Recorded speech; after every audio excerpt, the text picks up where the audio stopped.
You texted first. Again. You made the plans. You drove to them.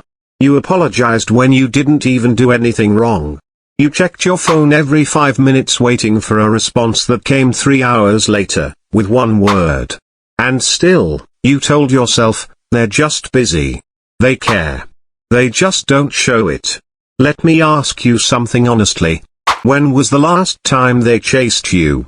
When was the last time they texted first, planned something, drove to you, or stayed up thinking about whether you were okay? If you're struggling to remember, this video is for you. Because what you're experiencing isn't love. It isn't even connection. It's a psychological trap. And the worst part? You built it yourself. Today, we're going to talk about one of the most powerful but least understood dynamics in human relationships, the psychology of pursuit. Why chasing someone destroys your value in their eyes. Why the person who cares less holds all the power. And most importantly, how to make them come to you, without playing games, without manipulation, and without losing yourself. And we're going to do it through the eyes of the man who understood human nature better than almost anyone in history. Niccolo Machiavelli. Machiavelli and the Nature of Desire. Machiavelli wasn't a relationship counselor. He was a political philosopher who studied how power moves between people. But here's what most people don't realize, relationships and power follow the exact same rules. In The Prince, Machiavelli wrote something that sounds cold but is deeply true. People by nature are ungrateful, fickle, deceivers, avoiders of danger, and motivated by profit. Now before you think this is cynical, stay with me. Because this isn't an insult to humanity. It's an observation. And it applies directly to how attraction and desire work. Here is the fundamental psychological truth that Machiavelli understood centuries before modern psychology confirmed it. People do not value what comes easily. Think about it. The restaurant with a 6-month waiting list feels more prestigious than the empty one next door. The job offer you had to fight for feels more meaningful than the one that just landed in your inbox. The person who took time to open up feels more special than the one who told you everything on the first date. This is not logic. This is human wiring. Psychologists call it the scarcity principle. We assign more value to things that are rare, hard to get, or potentially unavailable. It's built into our evolutionary psychology. Scarcity signals value. Abundance signals ordinary.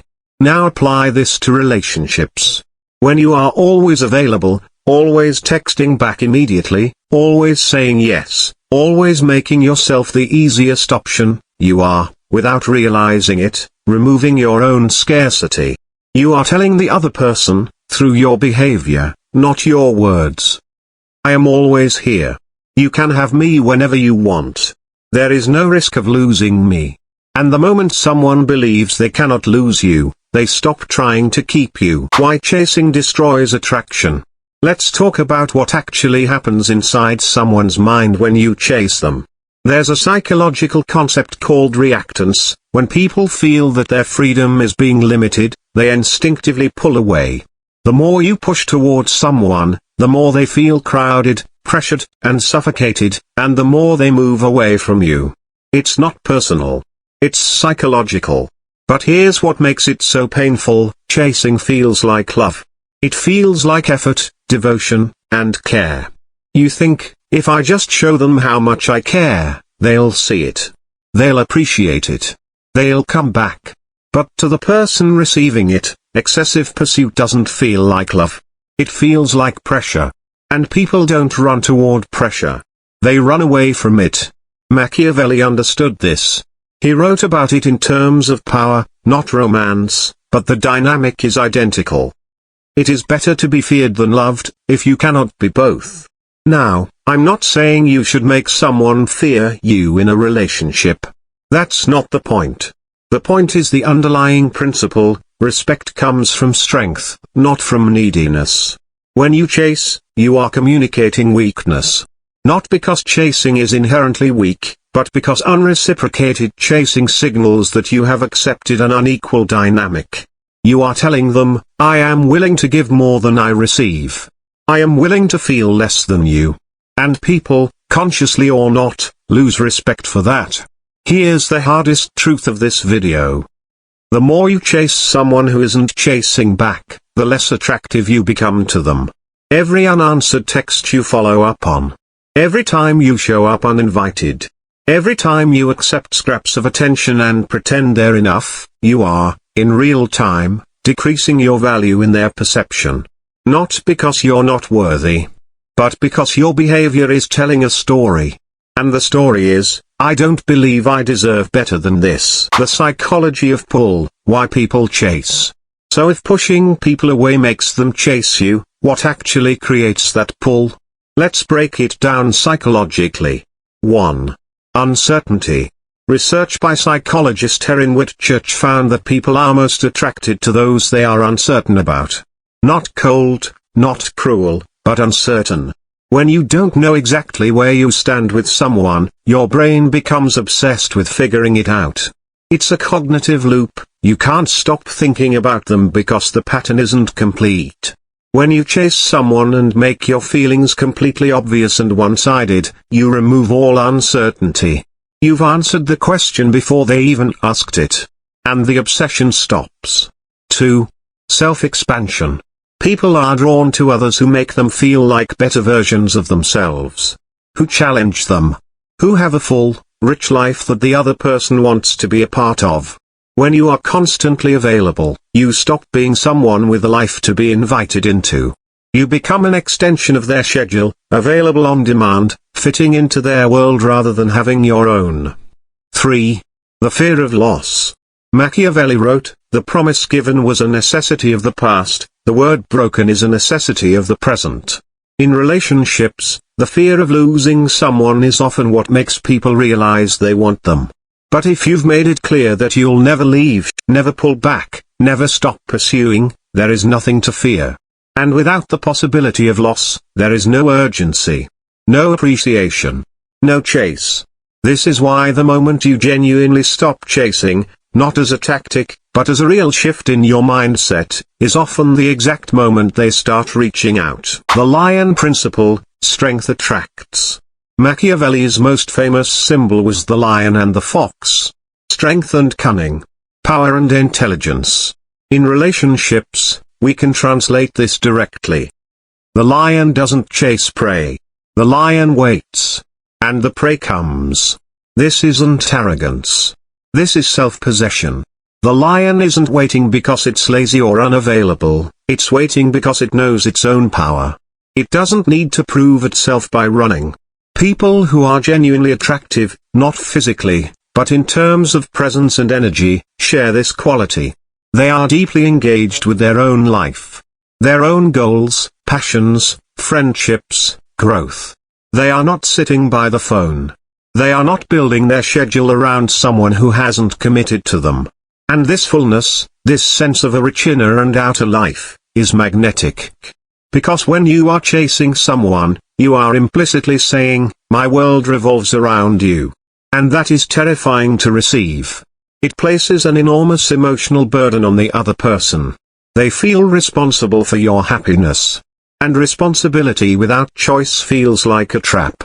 But when you are living your own life fully, when you have things that excite you, when your time is genuinely valuable, when you could take them or leave them, you become something completely different. You become someone worth chasing. How to actually stop chasing? Now let's get practical. Because understanding the psychology is one thing. Changing your behavior is another. Step 1, recognize the pattern. Ask yourself honestly, in this relationship or situation, who reaches out more? Who makes more effort? Who bends their schedule? Who apologizes more? If the answer is consistently you are chasing. And you need to stop. Step 2, redirect your energy, not as a game, but as a genuine shift. The mistake most people make is treating this as a tactic. I'll wait 3 days before texting back. I'll pretend I'm busy. This doesn't work, because it's not real. People can feel the difference between genuine fullness and manufactured distance. The real shift is this: actually invest in your own life. Pick up the thing you put down when this person entered your life. The hobby, the friendship, the goal, the version of yourself that existed before you started orbiting someone else. Step 3, set the standard through behavior, not words. Don't tell them you deserve better. Don't explain your worth. Don't send the paragraph. Your behavior is your communication. When you respond less urgently, when you decline plans occasionally, when you show that your time has value, you are setting a standard without a single word of explanation. Step 4, accept the discomfort. Pulling back will feel wrong at first. Your anxiety will spike. You'll want to reach out, to fix it, to make sure they still care. This discomfort is withdrawal. You have been addicted to the validation of the chase, even when the chase was hurting you. Sit with it. Let it pass. On the other side of that discomfort is your self-respect. Step 5, be genuinely prepared to walk away. This is the hardest one. And the most important. Because you cannot fake this. If you are only pulling back as a strategy to make them chase you, and you're planning to go right back to chasing the moment they show interest, nothing changes. The only thing that truly shifts the dynamic is being genuinely okay with losing them. Not because you don't care, but because you care about yourself more than you care about their attention. Machiavelli said it best, never attempt to win by force what can be won by deception. But in this context, the real deception is the one you've been doing to yourself. Telling yourself that chasing is love. That persistence will change their feelings. That if you just do enough, give enough, be enough, they'll finally see your value. They won't. Not while you're chasing. Because the chase itself is telling them not to. Conclusion. Let me leave you with this. The person you're chasing right now, they are not the problem. They are responding to the information your behavior is giving them. And the information you've been giving them is, I am available, I am eager, and I am not going anywhere. Change the information. Not with games. Not with coldness. Not with cruelty. But with genuine self-respect. With a life so full and a sense of self so grounded that the right people are drawn to you, not because you manipulated them into it, but because you became someone genuinely worth pursuing. Machiavelli understood that power is never given. It is perceived. And perception is shaped by behavior. The moment you stop chasing, genuinely, not as a tactic, is the moment you reclaim your power. Your time. Your dignity. And ironically, it is often the exact moment the other person looks up and wonders, where did you go? And for the first time, they chase. You don't have to run after anyone.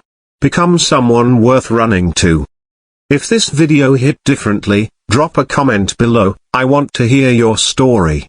And if you're ready to go deeper into the psychology of power, attraction, and human behavior, subscribe. Because that's exactly what we do here. See you in the next one.